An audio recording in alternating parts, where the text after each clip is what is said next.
l'émission Parole de femmes. Aujourd'hui, nous allons parler ménage, tâches ménagères, non pas pour vous encourager à prendre soin de vos maisons, parce qu'on l'a fait il y a quelques semaines et je crois que vous avez suivi cette émission et que vous avez été bénis. Non, cette semaine, nous allons en parler concernant le couple, parce que on parle des conflits fréquents dans un couple et la répartition des tâches ménagères est un sujet qui revient régulièrement en termes de disputes.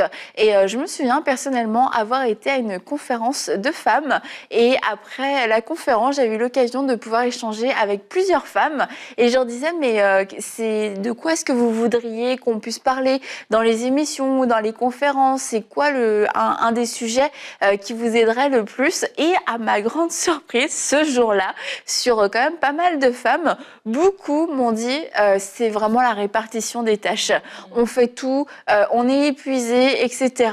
Et c'était une vraie souffrance. Bon, la première qui me l'a dit, et je m'excuse, hein, j'ai souri et tout ça. Je dis oui, bon. Et puis, mais en fait, tu vois que elles étaient en train de dire non, mais vraiment c'est lourd pour nous. Et c'est pas juste une question de ménage, c'est une question de fatigue. On est épuisé et du coup, ça vient voler notre joie et sa joie personnelle, mais aussi la joie dans le couple, la joie dans la famille. Et tout devient lourd, tout devient pénible à cause de cette répartition des tâches qui, selon elle, n'était pas équilibrée. Et au-delà du ménage, je crois que le message qui est là aussi, c'était un cri à l'aide. C'est j'ai besoin d'aide et je me sens seule. C'est pas une question tant de propreté, d'aspirateur, de vaisselle ou quoi que ce soit. C'est tout le message que ça peut dégager, tout le ressenti du coup que ça amène.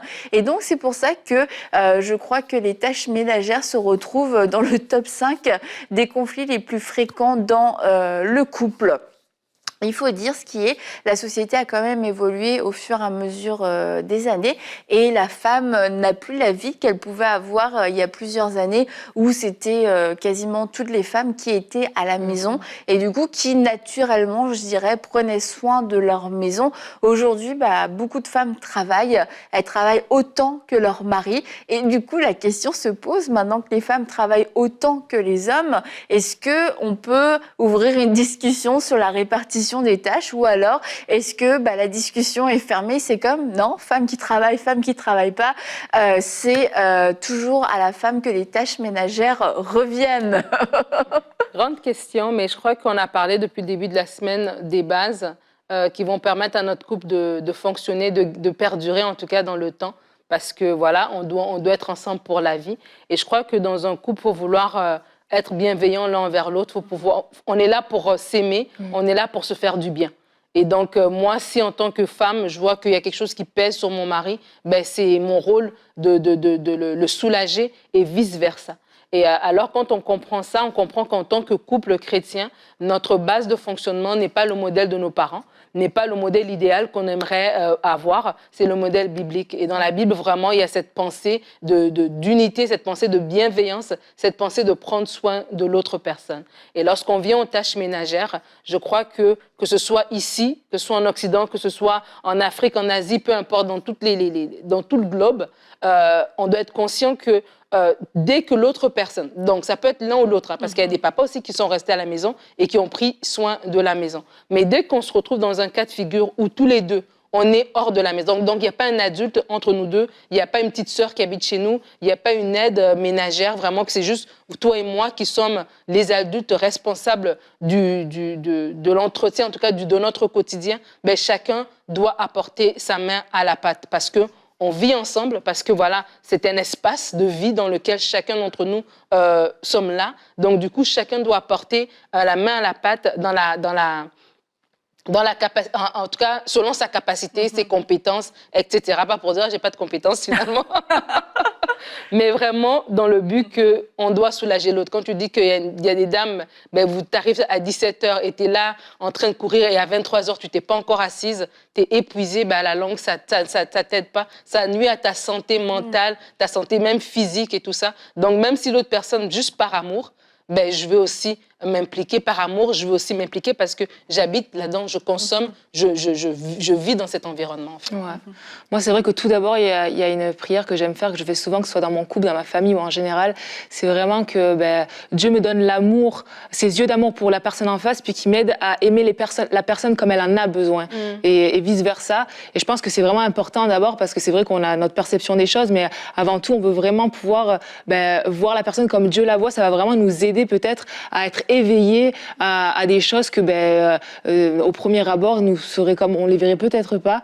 Et c'est vrai que quand même pour une femme après c'est vrai que c'est quand même inné d'une certaine façon ce côté, je dirais, bon peut-être pas pour toutes les femmes, mais je parle en généralité, ce côté peut-être ménage, ce côté peut-être prendre soin de la maison, enfin faire des tâches dans ce genre.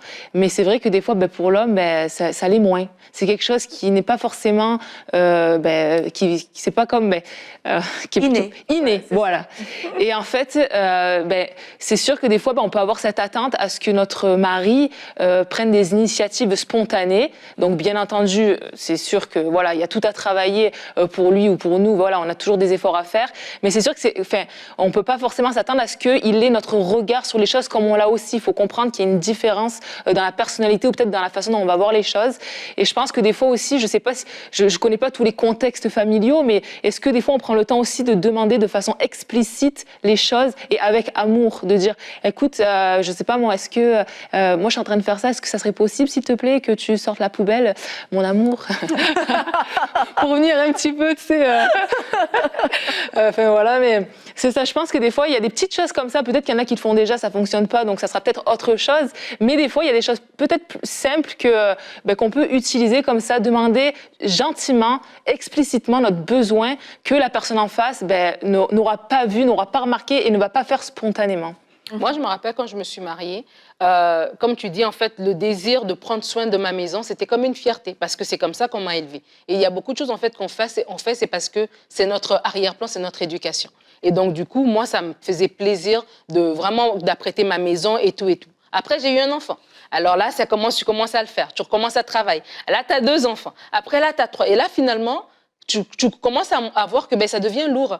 Et l'autre personne, elle s'est habituée. Et c'est question aussi de s'asseoir. Peut-être que l'autre personne, c'est pas par désir de te voir souffrir, mais elle sait même pas par où commencer parce que tu as pris toute la place, tu gères tout. Et c'est question aussi, des fois, nous-mêmes aussi en tant que femmes, de reconnaître avant d'arriver au point de l'épuisement où on n'est plus capable de parler à l'autre avec bienveillance. Là, on parle avec de l'amertume et puis avec des plaintes, mais vraiment dès le départ pour dire, tu sais quoi, je pensais que je pouvais gérer tout ça, mais là, ça devient lourd. Et là, maintenant, vous allez voir selon vos capacités. Peut-être l'autre personne, elle n'est pas habile à la cuisine, mais elle peut faire les choses, par exemple, à l'extérieur, etc. Donc, du coup, l'important de se dire, en fait, c'est cet amour, en fait, qui doit vous aider. Et je répète que c'est pas une question de culture, c'est vraiment une question d'amour l'un pour l'autre. Moi, mon mari, il fait des choses, il va me dire, mais en fait, il a vu son père faire.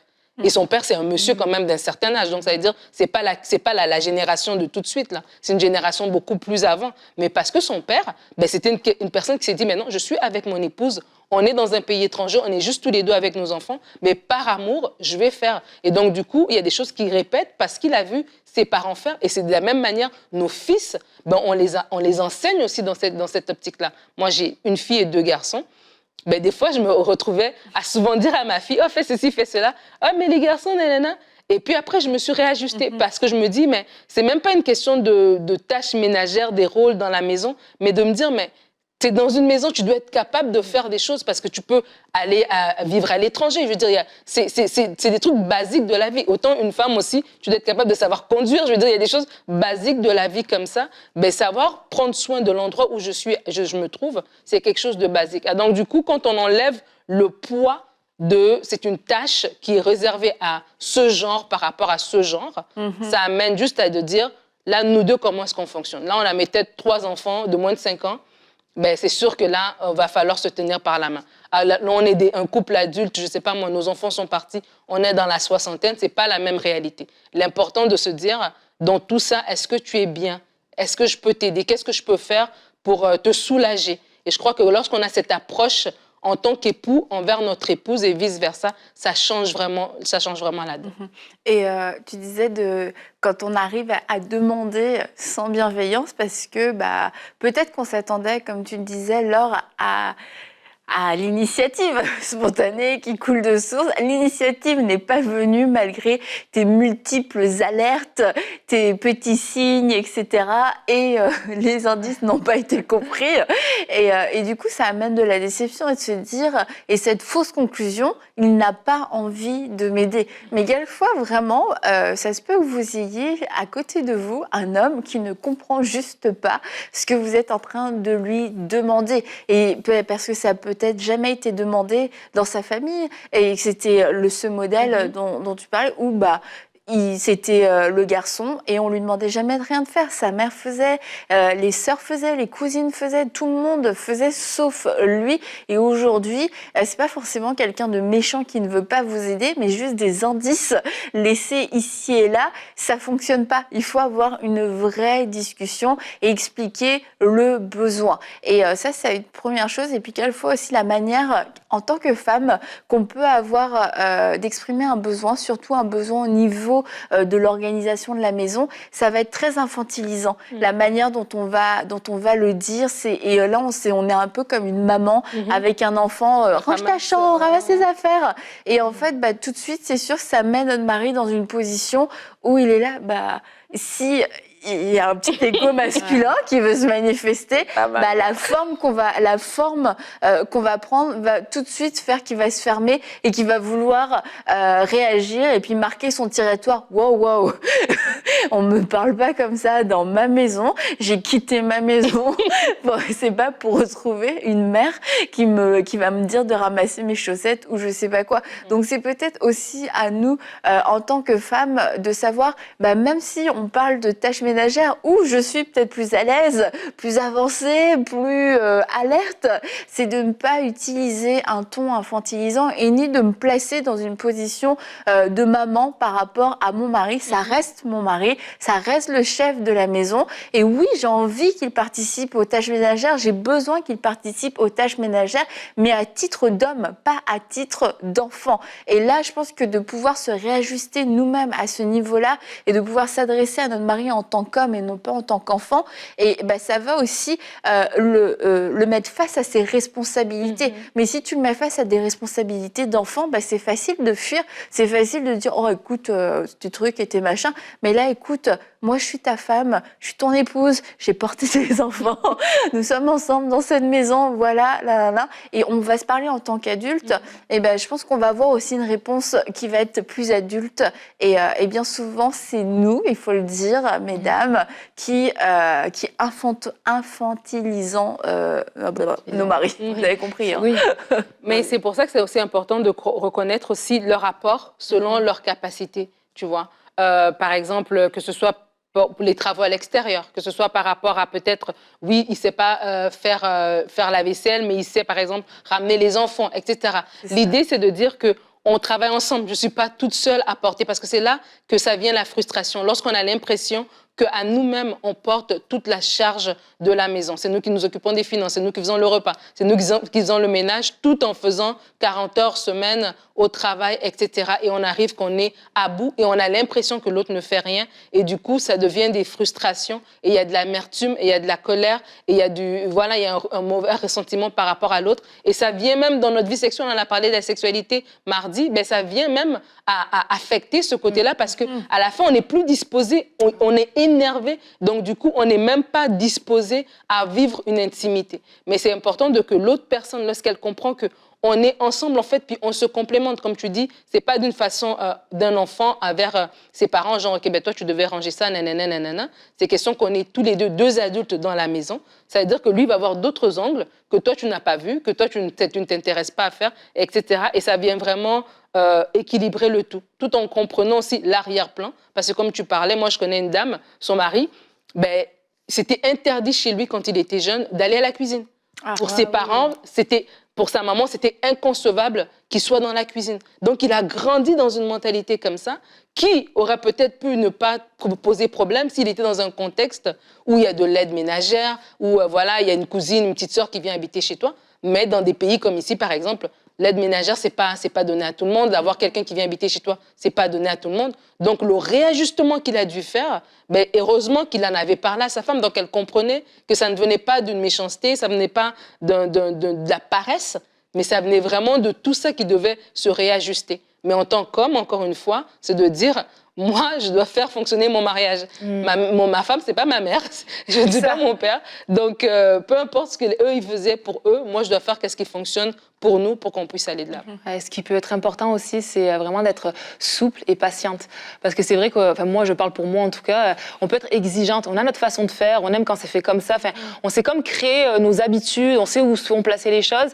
Puis, vient un moment donné, ben, ton mari, il se dit, ben, tiens, je vais aller l'aider aujourd'hui. Moi, je sais que c'est déjà arrivé.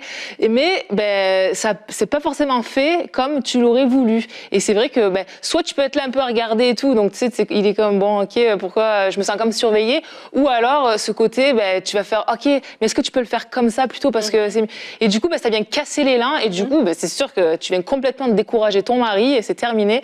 Et après, nous, c'est vrai qu'on a aussi trouvé des petites choses. Par exemple, moi, je sais que j'aime ranger la cuisine. Ça ne me dérange absolument pas de ranger la cuisine. Je sais vraiment où les choses vont, puis bref, ça me plaît.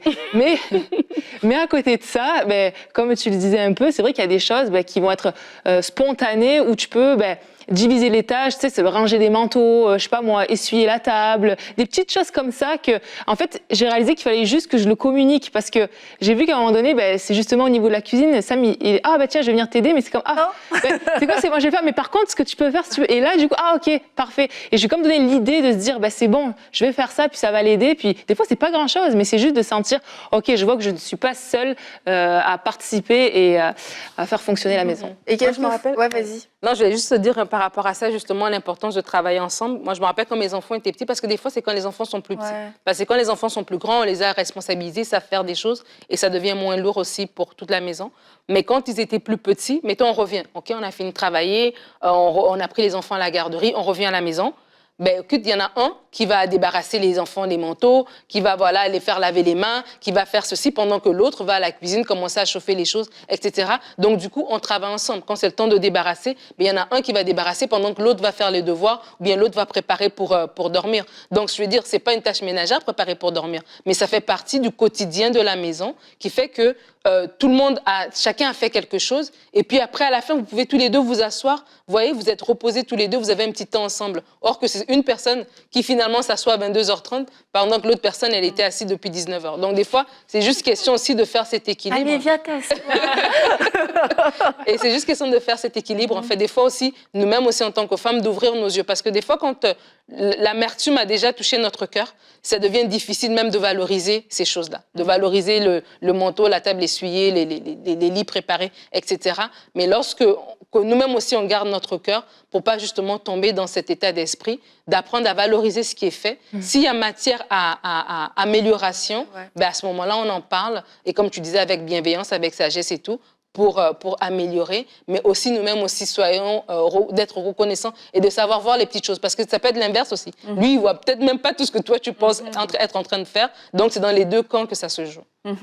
Et c'est ça, de valoriser ce que l'autre fait dans les deux camps, parce que je pense que quelquefois on peut facilement dire mon mari ne fait rien, mais il fait rien pour nous aider directement. Mais quand lui il entend ça, il vit un message d'injustice totale, parce qu'il dit attends, c'est moi qui dépose les enfants à l'école, je m'occupe de l'entretien extérieur de la maison, je m'occupe de tout l'entretien de la voiture, et jamais tu te demandes s'il faut changer ça ou ça.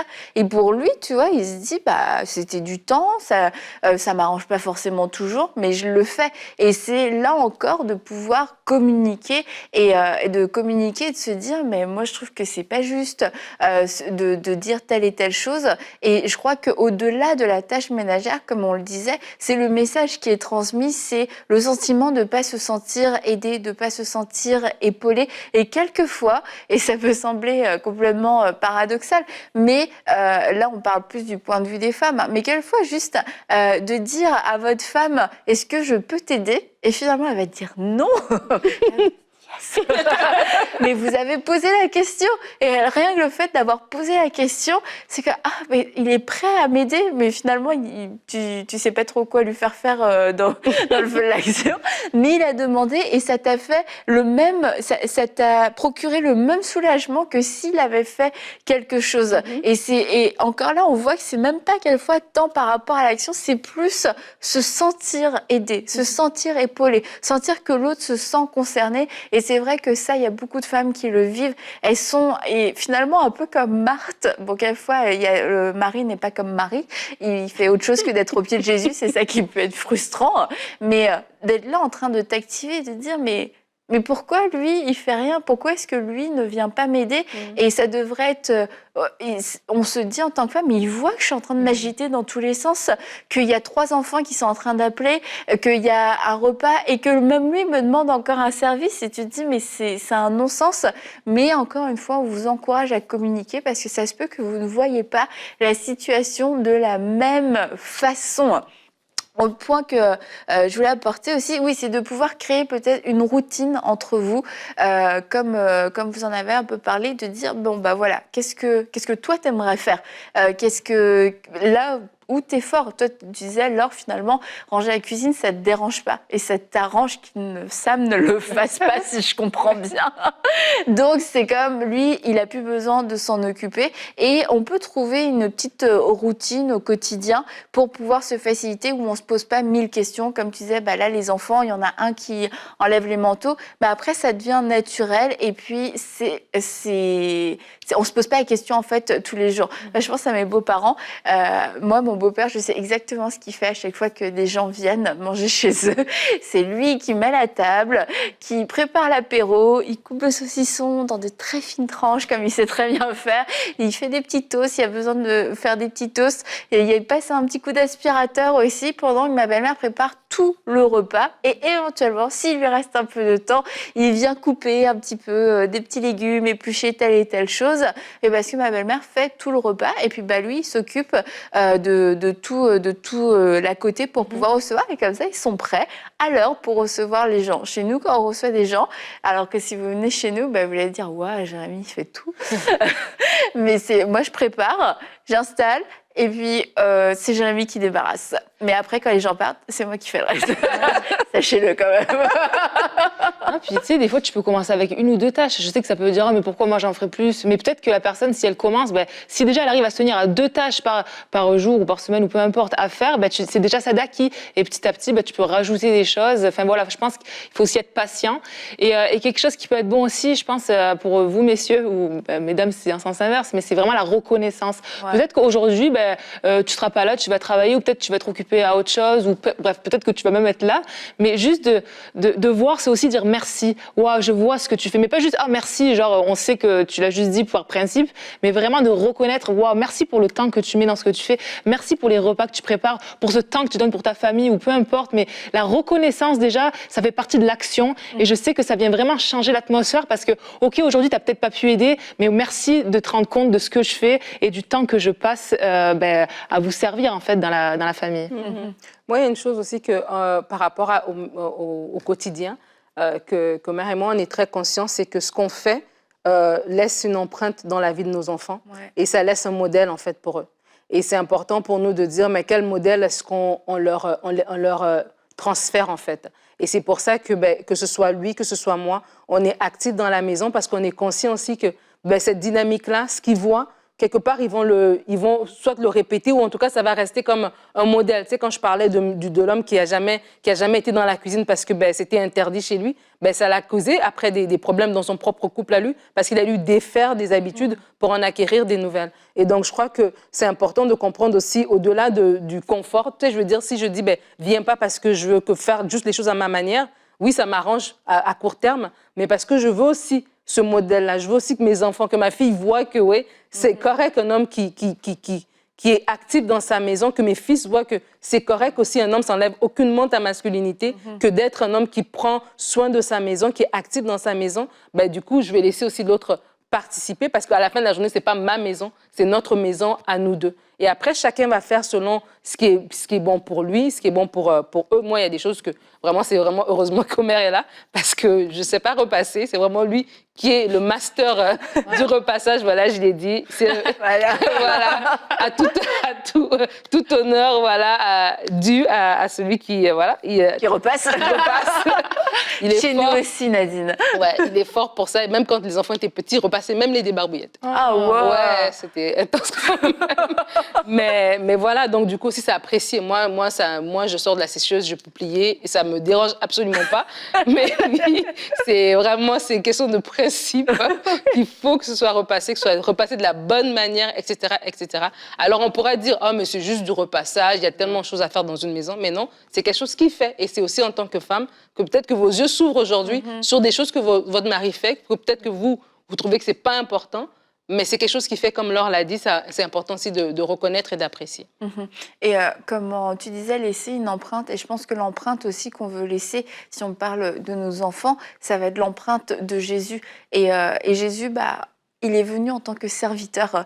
Et c'était un homme en plus, et c'était Dieu. Et il est venu en tant que serviteur. Donc c'est sûr qu'on voit que le fait de servir, le cœur de serviteur, ça transcende le fait d'être un homme, une femme, un mari, une épouse. Si je suis un enfant de Dieu, j'ai le cœur de Dieu, j'ai forcément ce cœur de serviteur.